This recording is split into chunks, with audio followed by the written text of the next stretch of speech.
महामंत्र एक बार मेरे साथ दोहराओ। ओम भूर्भुवः स्वः तत्सवितुर्वरेण्यं भर्गो देवस्य धीमहि धियो यो नः प्रचोदयात्। आज का कार्यक्रम शुरू करने से पहले मैं आप लोगों को जीवन के नए वर्ष में, नए संवत्सर में 2079 में प्रवेश करने की बधाई दूंगा।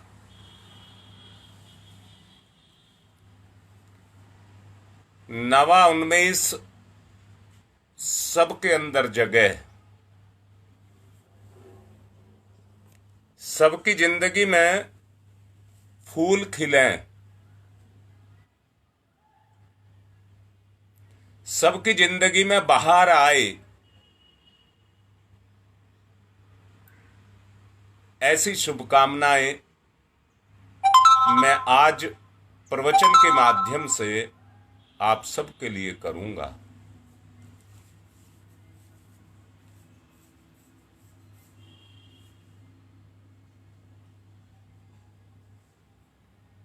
मेरा आत्मिक निवेदन है,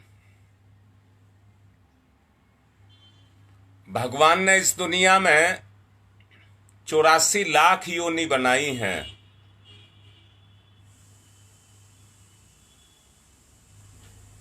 जिस योनि को बनाया है उसकी अपनी एक विशेषता दी है।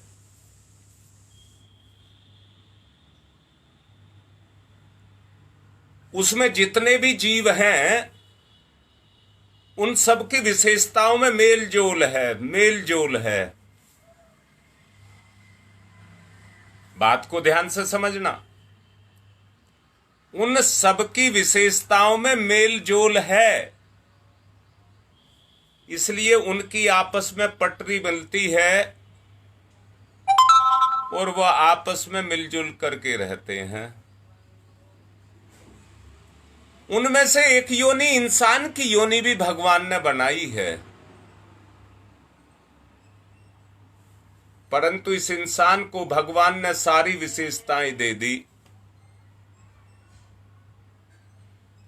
और सारी विशेषताओं को पाने के कारण इन विशेषताओं की कीमत ये नहीं समझता है। उन विशेषताओं की कीमत ये नहीं समझता है। वैसे तो विधाता ने सब चीज इसको दी है, पर रखी अपने नियंत्रण में है। जैसे जैसे ये अपनी पात्रता को बढ़ाता है, जितनी पात्रता को बढ़ाता है उतना ही इसको मिलने लग जाता है। ये जीवन के क्षेत्र में उतना ही आगे बढ़ने लग जाता है। कभी कभी ऐसा भी होता है, कैसा होता है कि ज्ञान भगवान ने सबको दिया है, परंतु कई बार बच्चा जन्म जाति मंद बुद्धि पैदा हो जाता है। जन्म जात ही मंद बुद्धि पैदा हो जाता है और मंद बुद्धि पैदा हो जाने के कारण वो संसार में अपना उतना ही विकास कर पाता है जितनी उसकी बुद्धि काम करती है। नहीं तो आपने ऐसे भी आदमी देखे होंगे, बुद्धि कम होने के कारण या इतनी भी ना होने के कारण कि अपनी भूख प्यास का पता लगा सकें। बात को ध्यान से समझना। अपनी भूख प्यास का भी पता लगा सकें, वो इतना भी कर नहीं पाते। बहुत अच्छे से एक बात समझ लेना, ये जितना भी स्थूल संसार है, इस पर पकड़ आपकी इंद्रियों की है। बहुत अच्छे से जान लेना इस बात को, दोबारा बोल रहा हूं। स्थूल संसार पर पकड़ आपकी इंद्रियों की है, अर्थात ये आपकी इंद्रियों के पकड़ में आता है। जैसे मैं आपसे कहूं,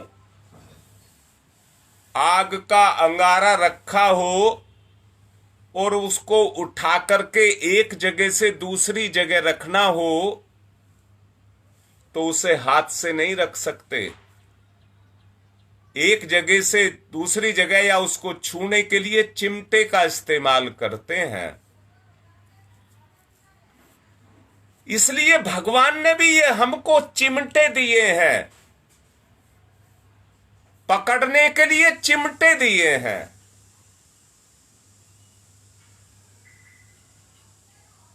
मैंने अभी कहा ये केवल स्थूल पदार्थों को देख सकती हैं, इतनी ही सामर्थ्य इनके अंदर है, किंतु बहुत सी बातें ऐसी हैं जो इनसे परे हैं। मैं सवाल कर रहा हूं आपसे, इस दुनिया में हवा है या नहीं है? आप सब कहेंगे है, पर आपने देखी है क्या? हवा है तो सही, पर वो इंद्री की पकड़ से परे है। जो पकड़ से परे है उसको भी पकड़ने का साधन उसने दे दिया। त्वचा, स्पर्श, उससे आप ये पता लगा सकते हैं कि हवा है या नहीं है। जैसे तार में बिजली बहती है, पर हम आंख से देख करके तार में ये नहीं बता सकते इसमें बिजली है या नहीं है, कितनी है ये भी नहीं बता सकते। परंतु उसी बिजली को जब बल्ब में लगाते हैं, पंखे में लगाते हैं, अपना काम करती है, तो हम कहते हैं बिजली है, अपना काम कर रही है।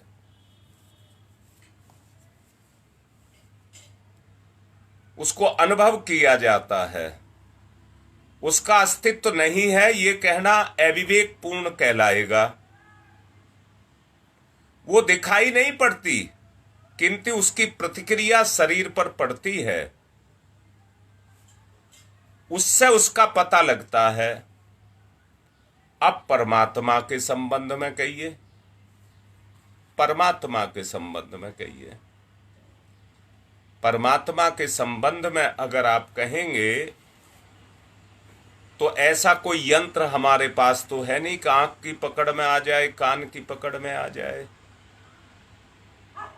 भगवान इस तरह पकड़ में तो आता नहीं है। और इसी से क्या हुआ, जो अनीश्वरवादी हैं उन्होंने अनास्था को पहला दिया, उन्होंने अनास्था को फैला दिया और इंसान को भटका दिया, और इंसान भटक गया। और भटक करके स्थिति क्या पैदा हुई, जो उसको दिखता है वो तो है, और जो उसको नहीं दिखता है वो नहीं है। मैं आपसे कह रहा हूं, जरा ऊंचे स्तर पर, जो आपका स्तर है, जो ईश्वर ने, गुरुदेव ने आपको दिया, उस स्तर पर बैठ करके सोच करके देखिए।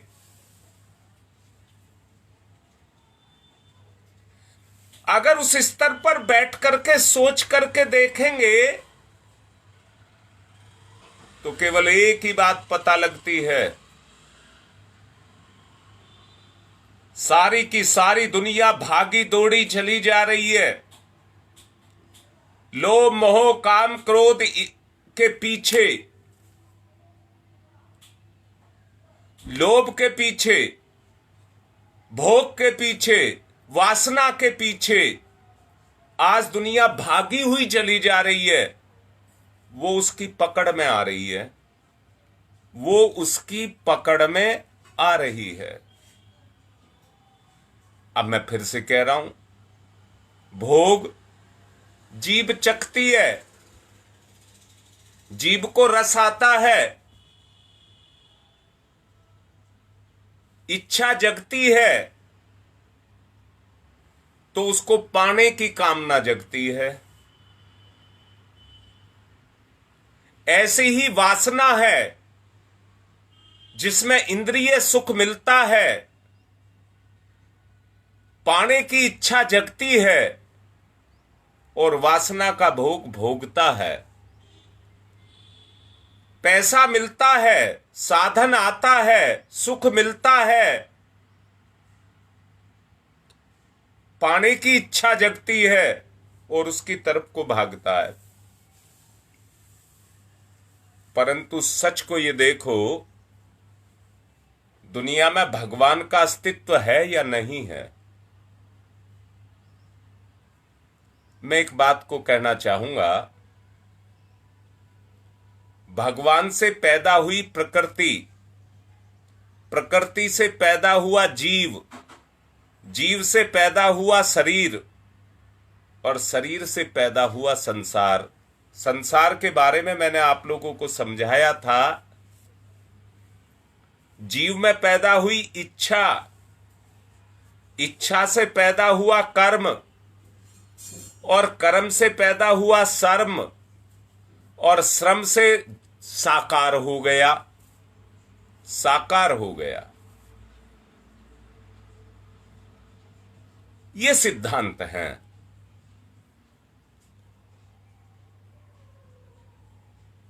आज एक बात को देखिए, महत्व जो दिया जा रहा है स्थूल स्वरूप को दिया जा रहा है।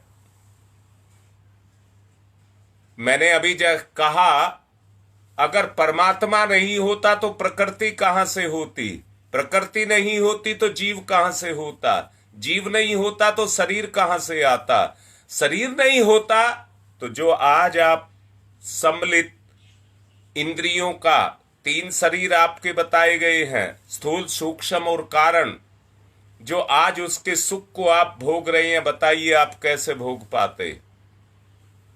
तीनों के सम्मिलित सुख को, आनंद को अगर आप भोग रहे हैं, मैं फिर से कहूंगा, स्थूल का जागरण हुआ तो स्थूल का सुख, सूक्ष्म का जागरण हुआ तो सूक्ष्म का सुख, और कारण का जागरण हुआ तो कारण का आनंद, वही आपको मिलने लग जाएंगे। देखिए कैसी बात आपसे कह रहा हूं। मैंने कहा था, नए वर्ष की बात कही थी, जिंदगी में नवान्मेष जगे, नई नई पंखुड़ियां, नए नए फूल, नई नई कलियां हमारे जीवन में खिले, और क्या हो, हम पे भगवान के फल लगें, मुक्ति के फल लगें। परिकल्पना करिए, नए साल की जो बधाई मैं आपको दे रहा हूं, शुभकामनाएं दे रहा हूं, उसको देने का उद्देश्य केवल एक ही है। मैंने अभी आपसे कहा, मेरा स्थूल शरीर चेतन मन के कारण क्रियाशील है, तो बताइए आप उसके सुख ले रहे हैं या नहीं ले रहे। अरे सुख, अचेतन को, सूक्ष्म को जगा लीजिए। स्थूल से सुख मिलते हैं, सूक्ष्म से प्रसन्नता मिलती है, और प्रसन्नता वो फूल है जो पेड़ पौधों पर खिलता है। सोचो, सुख मिलना मन का खेल है, प्रसन्नता अचेतन का खेल है। अगर आपका अचेतन जगेगा तो प्रसन्नता के फूल आपके ऊपर खिलने लग जाएंगे, एक बाहर आपके ऊपर आएगी। सचेतन से अचेतन को जगाना, अचेतन से सुपरचेतन को जगाना। मैंने अभी शुरुआत में एक बात बोली है कि इंद्रियों की पकड़ भौतिक संसार है, इसके अलावा नहीं। यानी कि शरीर मर गया तो सचेतन भी उसके साथ निष्क्रिय हो गया, सचेतन भी उसके साथ निष्क्रिय हो गया। मैं फिर से कह रहा हूं, जब बच्चा पैदा होता है तो उसको किस चीज का ज्ञान है? केवल भावना ही भावना उसके पास होती है, जिससे वो अपने माता पिता, अपने रिश्तों को जानता है और उनके बीच में रह करके अपने आप को सुरक्षित अनुभव करता है। परंतु जैसे जैसे वो बड़ा होने लग जाता है, उसका सचेतन जगने लग जाता है और उसके साथ ही संसार से लगाव उसका बढ़ता हुआ चला जाता है और निरंतर ये लगाव बढ़ता रहता है। मैं फिर से कहूंगा, मैं बात को फैलाना नहीं चाहता, परंतु एक बात कहना चाहूंगा। मैंने अभी कुछ देर पहले कहा था, प्रकृति ने जितनी योनियां दी हैं, उन योनियों में सबको बराबर गुण दिए हैं, सबको बराबर गुण दिए हैं, पर इंसान की योनि को तो सर्वस्व दिया है। और फिर भी आदमी अपने कर्मों से अगर बुद्धिहीन रह जाए, बताइए क्या सबके ज्ञान बराबर होता है? सबका ज्ञान बराबर नहीं होता है। जिसका ज्ञान जितना होता है वो उतना ही क्रियाशील होता है, अर्थात इस ज्ञान के पीछे एक शक्ति काम करती है, उसको भावना कहते हैं। जितना व्यक्ति भावनाशील होगा उसका अचेतन उतना ही क्रियाशील होगा। महत्व स्थूल का नहीं है, बल्कि उसके अंदर कार्य कर रही शक्ति का है, जिसका प्रमाण विभिन्न प्रकार की प्रतिक्रियाओं के रूप में परिलक्षित होता है। मूलभूत सिद्धांत और विशेषताओं के आधार पर उसके अस्तित्व को आपको स्वीकार करना पड़ेगा।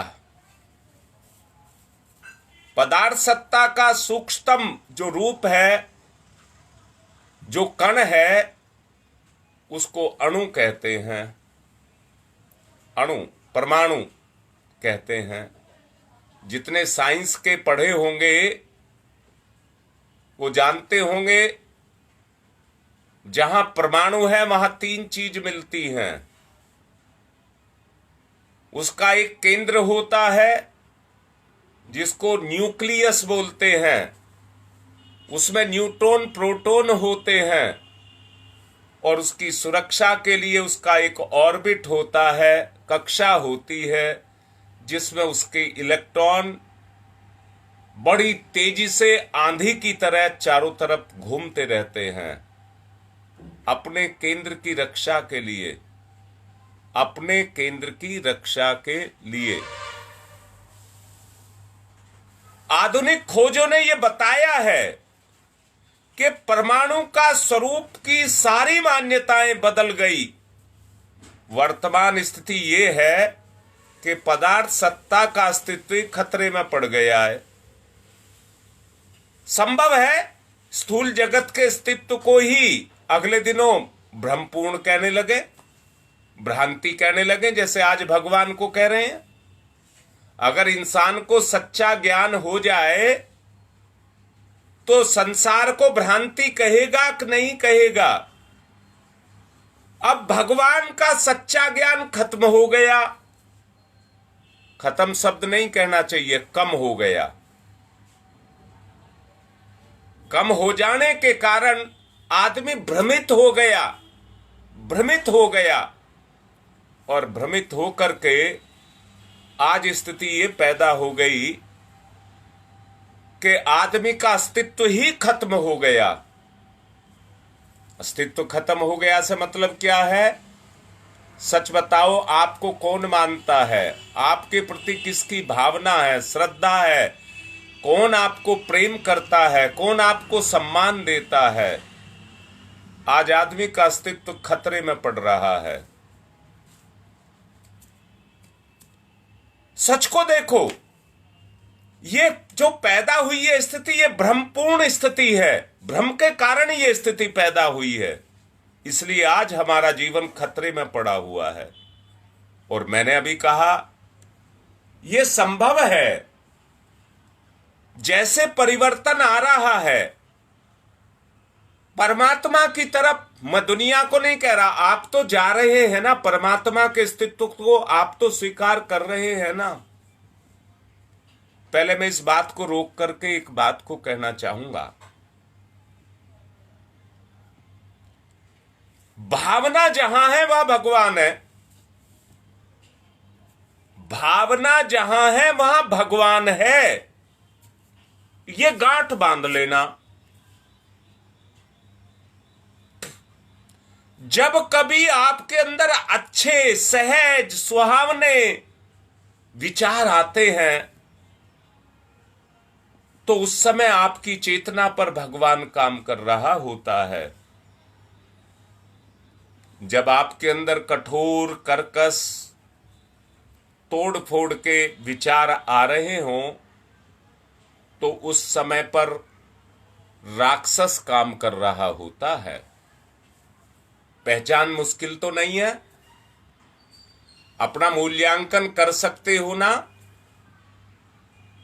परंतु एक बात जान लेना, जब आपके ऊपर तोड़ फोड़ के विचार काम कर रहे हों तो समझ लेना कि दुष्ट आपकी बगिया को उजाड़ने के लिए आ गया।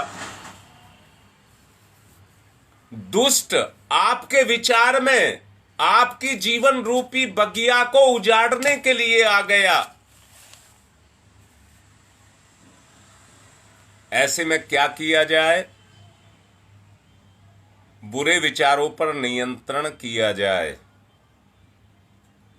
और नियंत्रण करने के लिए मैंने अभी कहा, ये सारा का सारा जो संसार है, ब्रह्मांड है, इतना लंबा चौड़ा जो फैला हुआ है, ये सारा का सारा इंद्रियों की पकड़ में आता है।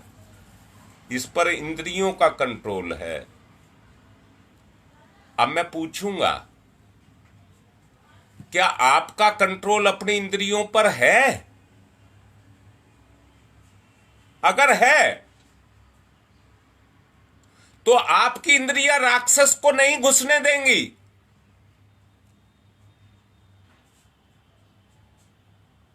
और अगर आपका कंट्रोल नहीं है तो राक्षस जबरदस्ती आतंकवादियों की तरह से आपके जीवन में प्रवेश कर जाएगा। आपको लूटता रहेगा, आपके जीवन को उजाड़ता रहेगा, अपने भोग को भोगता रहेगा, तुम्हें खाता रहेगा। मैं फिर से कहता हूं, बुराई जब बढ़ती है तो अच्छाई को खा करके बढ़ती है, और अच्छाई जब बढ़ती है तो बुराई पर कंट्रोल कर लेती है, उस पर विजय प्राप्त कर लेती है, उसको निष्क्रिय करती है। यहां मैं ये नहीं कहा है कि बुराई को खा करके बढ़ती है। अच्छाई किसी को खाती नहीं है, अच्छाई तो हमेशा सृजन करती है।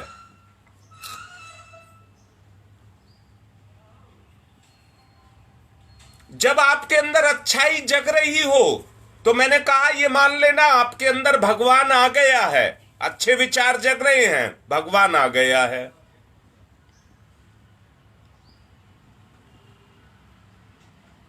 आपके अंदर उत्साह बढ़ेगा और वही सत्य का कारण बनेगा। वो उत्साह ही आपके अंदर सत्य का कारण बनेगा, और उस उत्साह के कारण आपके जीवन में प्रसन्नता दौड़ेगी, आपके चिंतन में प्रसन्नता दौड़ेगी। मैंने कहा है, जैसे पौधे पर बाहर आती है ऐसे ही आपकी जिंदगी में भी बाहर आ जाएगी। परमात्मा के अस्तित्व के विषय में भी बहुत भिन्न विभिन्न तरह की मान्यताएं बनाई गई हैं। उसी के कारण विभिन्न स्वरूपों का निर्धारण भी किया गया है। परमात्मा का एक रूप नहीं बना, कितने सारे रूप बना करके खड़े कर दिए। उनमें उलटफेर होता रहता है, पीछे भी होता रहा है और आगे भी होता रहेगा। ये दुनिया जब तक चल रही है, ये उलटफेर की प्रक्रिया इसी तरह से चलती रहेगी। कुछ मूलभूत सिद्धांत सृष्टि में ऐसे हैं जो कभी नहीं बदलते, वो सदा स्थिर रहते हैं। बड़ी कांटे की बात आपसे बताने जा रहा हूं। कुछ मूलभूत सिद्धांत हैं जो कभी नहीं बदलते, परंतु वो दृश्य नहीं होते, अदृश्य होते हैं। वो कमजोर नहीं होते, समर्थ होते हैं। वो कटने लायक नहीं होते हैं, अकाट्य होते हैं।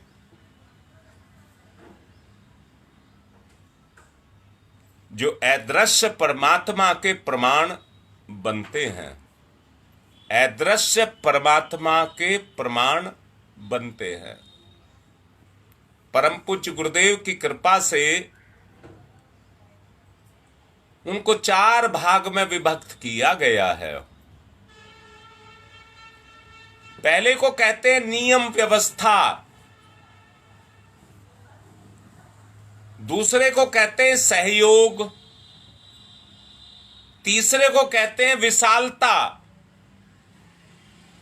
और चौथे को कहते हैं उद्देश्य।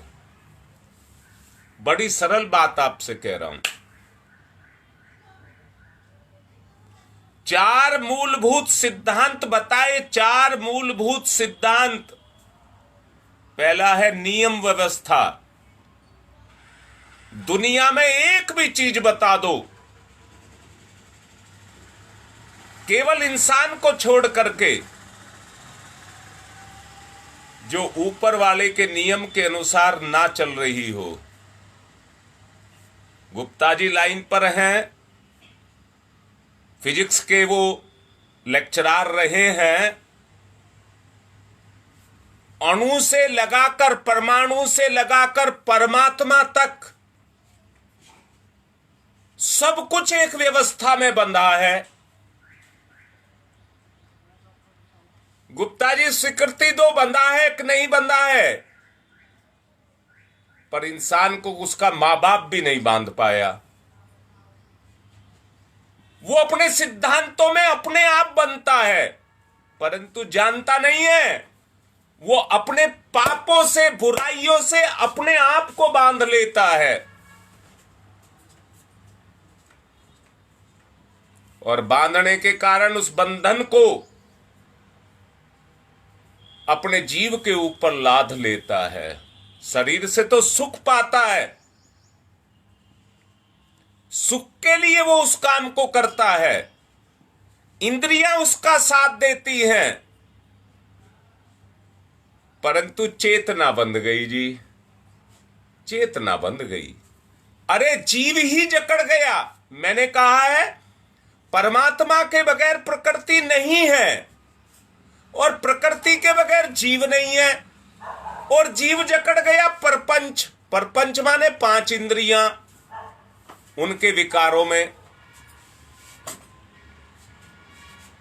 अब बताइए उसका उद्धार कैसे हो? उसका उद्धार कैसे हो? जहां उद्धार की बात पर आते हैं तो एक ही बात पर आना पड़ता है, एक ही बात पर आना पड़ता है कि पूरी की पूरी सृष्टि, पूरी की पूरी सृष्टि, परमाणु से लेकर परमात्मा तक सब एक ही नियम में बंधे हैं, एक ही नियम में बंधे हैं। बच्चा पहले पैदा होता है, फिर जवान होता है, फिर बूढ़ा होता है और फिर मर जाता है। परंतु ना मरने के लिए मत कहना, वो पुनः जन्म लेने के लिए चला जाता है। मैं आपसे पूछूं, अगर आपके सारे बूढ़े मरते ना तो आपके जीवन का, परिवार का विकास खत्म हो गया होता। चारों तरफ खाट ही खाट लगी हुई होती और उस पर पड़े हुए वो सिसक रहे होते और आप क्या कर रहे होते? उनकी तीमारदारी में लगे रहे होते। आने वाली पीढ़ियां उसी में झोंकी जाती रहती, परंतु परमात्मा ने एक नियम बना दिया, पुराना, असमर्थ, निष्क्रिय, निकम्मा होने के बाद वो अपने पास ले लेता है। मैं ये कहूं, अगर एक इंसान में इतनी क्षमता ना रहे, नियम की बात कह रहा हूं, नियामक की बात कह रहा हूं, अगर उसकी क्षमता ना रहे कि वो दोबारा से इंसान के जन्म को ले सके, ऐसे कर्म उसके ना हो, तो उसके निर्धारण के अनुसार जो शरीर उसको मिलता है, उस शरीर में वो पूरे यौवन पर रहता है। उसी शरीर में वो बच्चा भी आता है और पूरा यौवन धारण करता है, पूरी जवानी पर आता है। उसका नियम है, उसका नियम है। क्या नियम है? जब उसका जीव समर्थ नहीं रह जाता तो वो अपने पास बुला करके अपनी सामर्थ्य उसको दे करके दोबारा से जन्म को देता है। मेरी बात आप समझ गए होंगे। वो दोबारा से जन्म को देता है और जन्म को दे करके फिर उसका उद्धार करता है, अब मैं दूसरी बात पर बहुत अच्छा जोर देना चाहूंगा।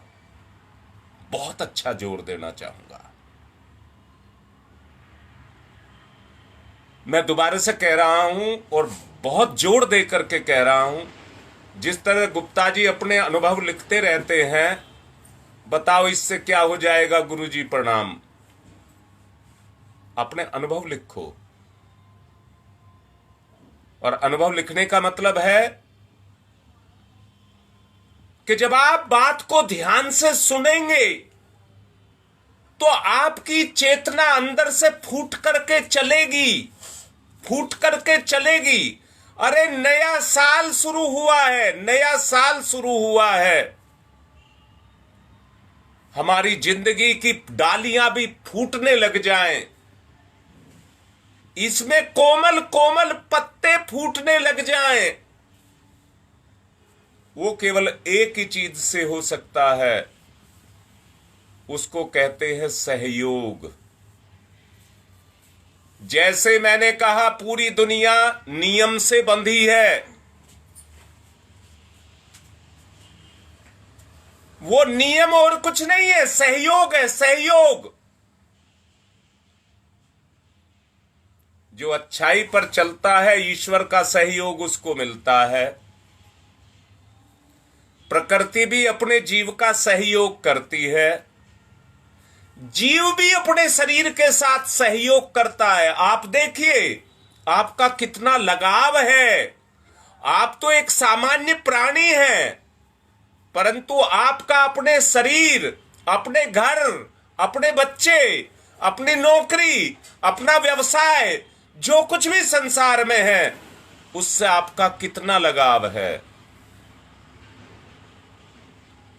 और इस लगाव का मतलब है सहयोग। बार बार जोर दे करके कह रहा हूं, सहयोग। सच को ये देखो, जहां पर सहयोग की भावना पैदा हो गई, वहीं उद्धार हो गया, वहीं पर उद्धार हो गया। ईश्वर के जितने भी नियम हैं जिससे उसने दुनिया को बांध करके रखा है, वो सहयोग के द्वारा ही शुरू। उनमें जो बिजली बहती है वो सहयोग की बहती है। जरा सच को देखो, भाई भाई के साथ सहयोग करता है, उसे धन दौलत तो नहीं मिलती है, पर आत्मिक शांति मिलती है। बहन अपने भाई का और भाई अपनी बहन का सहयोग करते हैं, दोनों एक दूसरे को आगे बढ़ाते हैं, तो दोनों को शांति मिलती है, प्रसन्नता मिलती है। मैं फिर से कह रहा हूं, इंद्रियों की पकड़ में संसार आता है। हम काम को इसलिए करते हैं कि पैसा मिलेगा, शांति नहीं मिलेगी, शांति नहीं मिलेगी। तो शांति किससे मिलती है? सहयोग से, सहयोग से। अच्छा, तुम पति पत्नी एक दूसरे का सहयोग करते हो? अगर करते तो लड़ाई नहीं होती, अगर करते तो लड़ाई नहीं होती। अगर आप शांति चाहते हो तो कमी पति में नहीं है, पति में तो दिखाई देती है, कमी तुम्हारे अंदर है। और कमी पत्नी में नहीं है, कमी तुम्हारे अंदर है। इसलिए दोनों एक दूसरे के साथ लड़ झगड़ रहे हो। ये आंख उल्टा दिखाती है, ये आंख उल्टा दिखाती है। अगर मैं ठीक बोल रहा हूं तो गुप्ता जी बताओ, संसार के जितने फोटो अंदर जाकर के आंख की स्क्रीन पर बनते हैं वो उल्टे बनते हैं।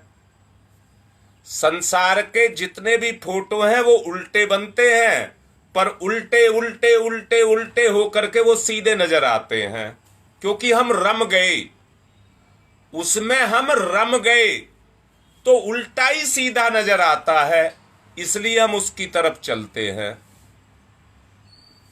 अगर सहयोग की भावना हमारे बीच में जग जाए, सहयोग की भावना अगर हमारे बीच में जग जाए, तो जितने कष्ट, दुख, रोग, शोक जो कुछ भी है उनका अंत होना शुरू हो जाए। हम निपट हैं, गंवार हैं, हमें नहीं पता किसी चीज का, पर एक चीज का पता है, सहयोग में आत्मा काम करती है, अचेतन काम करता है। और अचेतन आत्मीय गुणों से ओतप्रोत है, क्योंकि जो सुपर चेतन का प्रभाव है वो अचेतन पर पड़ता है, और अचेतन का प्रभाव चेतन पर जाकर के पड़ता है। अगर सहयोग की भावना हमारे अंदर पैदा हो गई, जो आज हमको उल्टा सीधा नजर आ रहा है, अचेतन के जगते के साथ ही वो उल्टा नजर आने लगेगा और बुराई छूटने लग जाएगी, सत्य प्रकट होने लग जाएगा, सत्य प्रकट होने लग जाएगा। आज जिस तरह से महाभारत में दिखाया था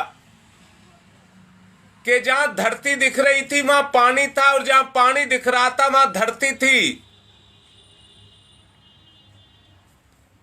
उसी के कारण द्रौपदी ने हंस करके कह दिया अंधे की औलाद अंधी, और इतना महाभारत खड़ा हो गया, इतना बड़ा महाभारत खड़ा हो गया। अगर केवल एक चीज पैदा हो जाए, सहयोग, सहयोग, तो सारे दुख दरिद्र हटते चले जाएंगे, सारे हटते हुए चले जाएंगे। समय क्योंकि पूरा हो रहा है, इसी विषय को आज से यहीं से आगे मैं बताऊंगा। और मैंने कहा है अब प्रौढ़ता के अंदर, अब प्रौढ़ता के अंदर लाने का प्रयास किया जाएगा। समझ लेना, 40 दिन का जीवन काल है अनुष्ठान का। ये बच्चा भी रहा, जवान हुआ, तीसरे चरण में वैराग्य में भी गया, वानप्रस्थ में, और अब सन्यास में जाएगा। मैं बार बार आपकी मंगल कामनाएं कर रहा हूं कि ये नवरात्रे आपको फलीभूत हो जाएं। प्रकृति साथ देने के लिए आ गई है, प्रकृति आपका साथ देने के लिए आ गई है। प्रफुल्लता आपके अंदर जगे तो उत्साह जगेगा, उत्साह जगेगा तो परिस्थितियां पैदा होंगी, परिस्थिति पैदा होंगी तो वातावरण बनेगा, जीव का उद्धार होगा। वातावरण में ही जीव का उद्धार होता है। हम सबका कल्याण हो, हम सबका उद्धार हो, ये नया आने वाला वर्ष सबके लिए मंगलमय हो, सबका कल्याण हो, सबकी मंगल कामना, सबका भला, सबकी उन्नति। यही भाव रखते हुए आज की बात को विराम जरूर दे रहा हूं, पर कल यहीं से आगे समझाऊंगा, यहीं से आगे, क्योंकि 2 ही बिंदु बताए हैं, 2 अभी छुटे हुए हैं, 2 को कल बताऊंगा। और एक बात और कह रहा हूं, कल से नवरात्रे शुरू हैं। जितने भी आप सुन रहे हो, आपके घर में एक बच्चा भी बगैर अनुष्ठान के ना रह जाए, आपके परिवार में एक बच्चा भी बगैर अनुष्ठान के ना रह जाए। हो सकता है आपका पोता 5 ही साल का हो, आप उससे नाटक कराओ, हाथ जोड़ करके उसे कोई माला नहीं देनी, गुरुदेव के चित्र के सामने उसको बैठा दीजिए और कहिए गायत्री मंत्र को बोलना शुरू कर दे, अनुष्ठान में जुड़ जा। अरे उसका जुड़ाव हो रहा है, भटकाव नहीं हो रहा है। सबको लगाओ। जिनके घरों में कलश स्थापना नहीं हुई है वो कलश स्थापना करेंगे, और जिनके घर में हुई है उसी के साथ उनके संकल्प छुटवाएंगे, उसी स्थापना पर उनके संकल्प छुटवाएंगे। गुप्ता जी ठीक लिख रहे हैं, नए स्वागत की, नए पौधों के रूप में, नई कलियों के रूप में सबको जोड़ा जाए, सबका भला किया जाए। तो जितने भी अब सुन रहे हो और अभी लाइव को जो बाद में देखते हैं, सुनते हैं, वो सब कल तैयार होकर के आ जाएं, सबको जोड़ा जाएगा, सबको जोड़ा जाएगा। एक अभियान है, गुरुदेव की कृपा बरस रही है। मैं निवेदन करूंगा उसके लिए आज ही तैयारी कर लें, और हो सके तो जो क्षेत्रीय जिम्मेदार हैं वो इसकी व्यवस्था को देख लें और जो उचित हो वो करें। आज की बात संपन्न। एक बार फिर मंगल कामनाएं आपके लिए। ओम शांति ही शांति ही शांति ही।